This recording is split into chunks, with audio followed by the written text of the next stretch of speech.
নমস্কার বন্ধুরা, রোনাস ওয়ার্ল্ডের আরেকটি ব্লগে আপনাদের স্বাগত। পুরীতে সেটা তো আপনারা আগের ব্লগে দেখিয়েছেন। আজকে আমরা সাইট সিনে যাচ্ছি।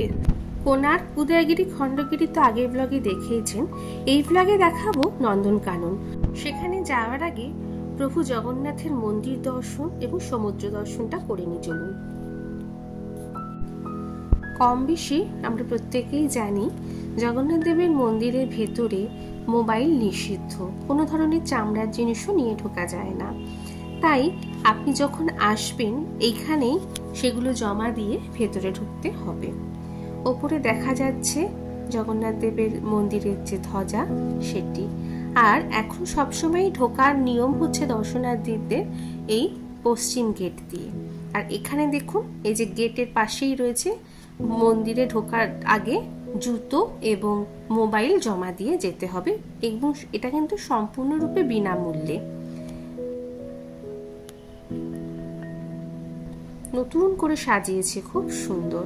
জয় জগন্নাথ।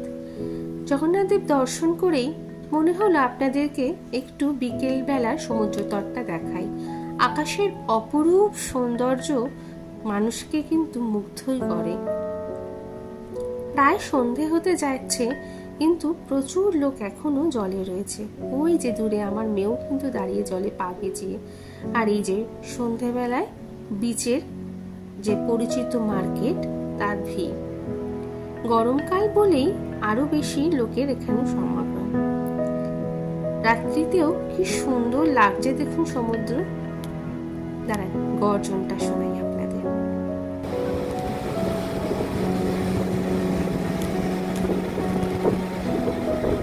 চলুন এবার নন্দনকানন ঘোরার ব্লগ শুরু করি।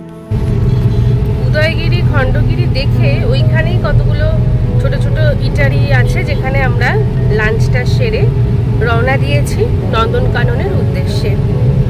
নন্দনকানন এখান থেকে লাগবে আধ ঘন্টা মতো যেতে। পুরো NH-16 ধরে যাওয়া। এইখান থেকে 18 কিলোমিটার রাস্তা হচ্ছে Nandankanan. Continue on National Highway 16 for 5 kilometers. ঢুকে গেছি আমরা নন্দনকানন পার্কিং লটের ভেতরে। In 200 meters, turn left onto Nandankanan Zoo Road.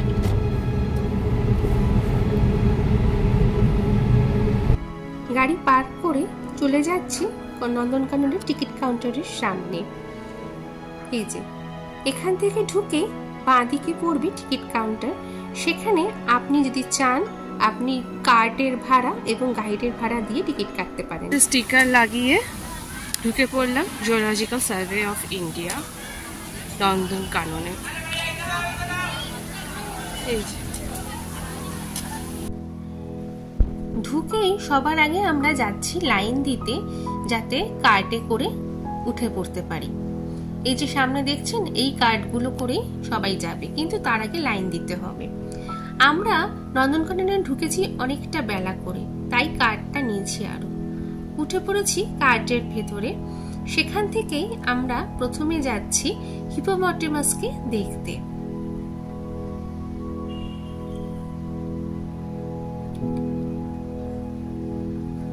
আচ্ছা, এখানে বলে রাখি, গাইড 3 জনের ভাড়া এবং তার সাথে কার্টের চার্জ সব মিলিয়ে লেগেছে 740 টাকা। আর ওই দেখুন, দেখতে পাচ্ছেন কি সুন্দর। আমাদের এত ভালো হিপোপটেমাস দেখা হবে আমি কিন্তু বুঝতে পারিনি। আরেকটাও দেখাচ্ছি, দেখুন জল থেকে মাথা তুলছে। আর তার পাশেই একদম বাঁ দিকটাতেই ওর বেবিটাও রয়েছে, কিন্তু সেটা এই মুহূর্তে মাথাটা ঢুকিয়ে দিয়েছে বলে আপনাদেরকে আর দেখাতে পারছি না। চলুন এখান থেকে বেরোই। তাড়াতাড়ি করে চলে এসেছি আমরা এখন একটা শিম্পাঞ্জির এনক্লোজারের সামনে। ওই যে দেখুন লাফালাফি করছে শিম্পাঞ্জি। অনেক জায়গায় দেখলেও এইখানে একটা পরম প্রাপ্তি হচ্ছে খেলা করতে দেখা। এই যে দেখছেন সমানে খেলা করছে। অবশ্য একটা বড় শিম্পাঞ্জি ওপরে একটা বসে রয়েছে। দাঁড়ান, আপনাদের একটু বাদেই দেখাচ্ছি। এই যে জুম করে আপনাদেরকে দেখানো, যাতে আপনারা বুঝতে পারেন ওখানে রয়েছে। আর এই যে এটা খেলে যাচ্ছে। আর একটু জুম করে এই যে আশা করি বুঝতে পারছেন শুয়ে রয়েছে। আর এই যে এটা উপরে বসে রয়েছে, ওকে দেখেই মনে হচ্ছে ও এখন দুষ্টুমি করার মুডে আছে। একটা শুয়ে রয়েছে, এই যে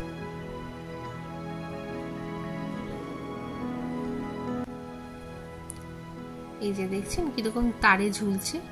চলুন এবার বেরোই এখান থেকে।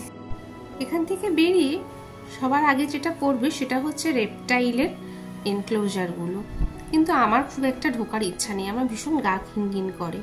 দেখা যাক কি হয়।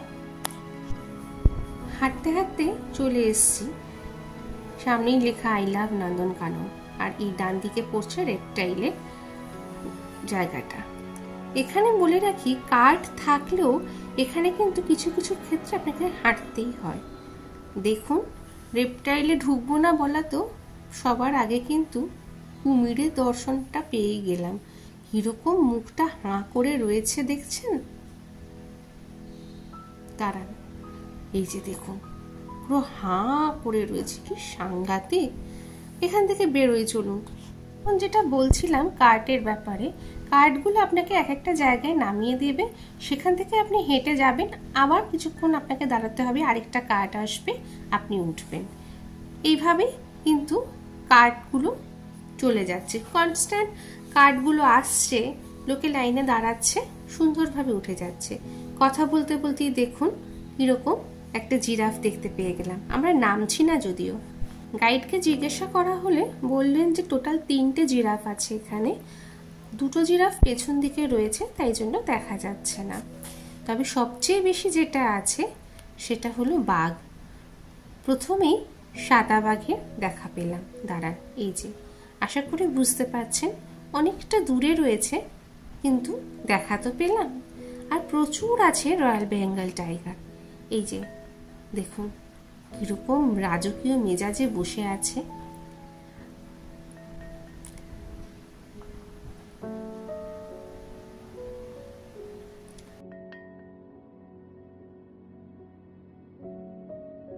আর এই যে এখানে পরপর মানে এক একটা খাঁচার মধ্যে বা এনক্লোজার যাই বলুন, তার মধ্যে কিন্তু অনেকগুলো করে বাঘ রয়েছে।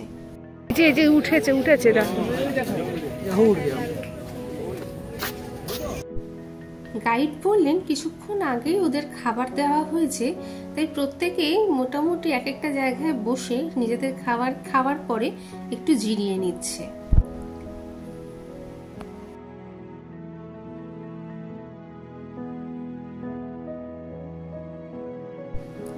এদিকের বাঘটা কনস্ট্যান্ট এদিক আর ওদিকে হেঁটেই যাচ্ছে।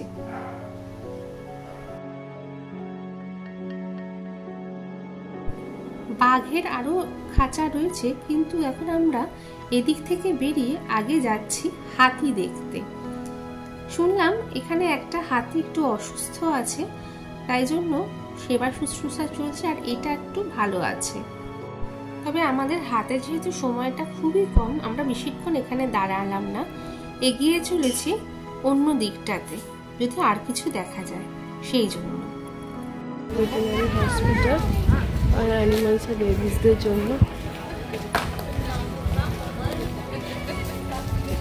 নার্সারি এটা অ্যানিমাল বেবিসদের জন্য। আবার হাঁটতে হাঁটতে চলে এসেছি আর কিছু বাঘের খাঁচার সামনে। একটা কথা বলতেই হবে, নন্দনকাননে কিন্তু প্রচুর বাঘ রয়েছে, আর এক একটা এনক্লোজারে পুরুষ বাঘ মহিলা বাঘ সবই রয়েছে,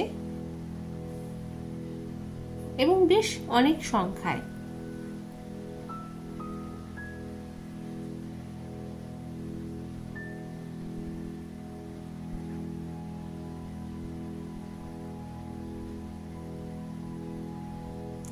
ওই যে বাঘটা নেমে গেল, আবার ওইদিকে একটা বাঘ বসেছিল, এই যে জল খাচ্ছে দেখুন।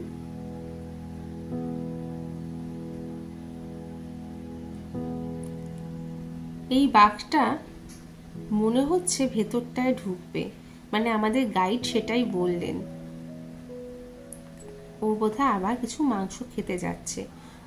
গাইড বললেন অনেক সময় হয় ওরা মাংসটা নিয়ে বাইরে চলে আসে, তাই জন্য কিছুক্ষণ ওয়েট করে যাই যদি দেখা যায়। না, অনেকক্ষণই এখানে দাঁড়িয়েছিলাম। চলে এলাম সেখান থেকে চিতাবাঘের এনক্লোজারের সামনে। আর এসে একটা মজার জিনিস দেখছি, ও কিন্তু প্রচন্ড খেলছে। আর এই যে ঘাসগুলো আছে, ঘাসগুলোতে গা ঘুষছে।